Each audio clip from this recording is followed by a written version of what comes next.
Please welcome the co-founder of Tether, Reeve Collins. Big round of applause for Reeve.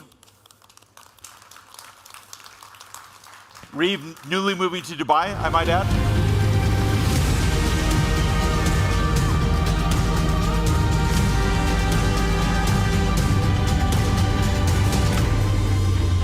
Energy for Reeve. Good to see you. How are you? Wonderful. I'm not going to sit this far away from you. I can't do that.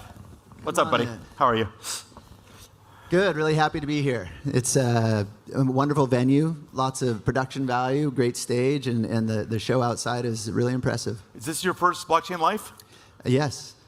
Yeah. It's great. It's really taken off. It's a great show, and it's a great crowd. I mean, look at this. Yeah. So before we get into the litany of questions, give us a little bit of background about you, because I think people should know your pedigree, so to speak. Well, you know, it is. I am most known for co-founding, being the CEO of Tether, and creating the stable coin and launching it. But that is definitely in the past. And since then, I've created many other companies that I'm very excited about. So it was amazing to bring the stable coin to life. And you have to rewind back to 2013 when nobody had ever heard of Bitcoin or blockchain, and they had no idea the use cases that would be there. You got to think of the internet back in like 93 or 4 when they'd go on the news and people would be like, oh, well, it's like the radio on the computer. But if you do find someone that's not a VC that just wants to be an advisor, make sure they earn their keep, because that's been a racket in this business for a long time.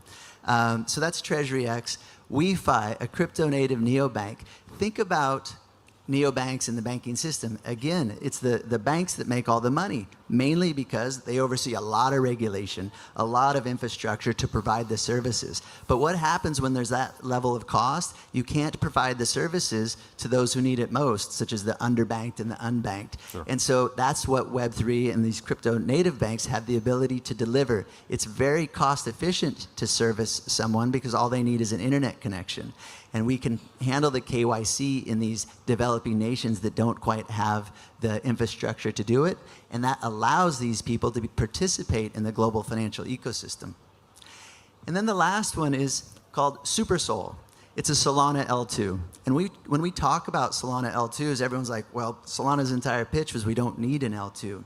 And it is very scalable, Solana, and it's very cheap. However, it's not always reliable, and it's not actually scalable enough for the use cases in the future. So SuperSol is future-proofing Solana, and it's bringing a lot of new use cases to the table for transactions that would typically be off-chain. So I was sharing with a VC just the other day, a good friend of mine, about this, and he was like, why would you do a Solana L2? And then when I talked to him about it, he's like, oh, actually, this is perfect. He was creating a new secure messaging app. And he's like, we were looking for a blockchain or a solution or a sidechain, like somehow to store all of this data. And we didn't have one. And we looked at Solana, we knew it just wouldn't work. He's like, but this could be a real solution. Because if you could have millions of transactions, instant and free, then a lot of things that used to be stored off-chain could be stored on-chain. So these are just some concepts of how Web3 can deliver value to the users, and touching base on really what it takes to launch a startup in 2024.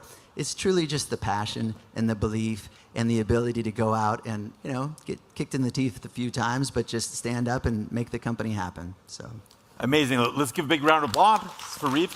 Thank you so much. Yeah. Well done. Thank you.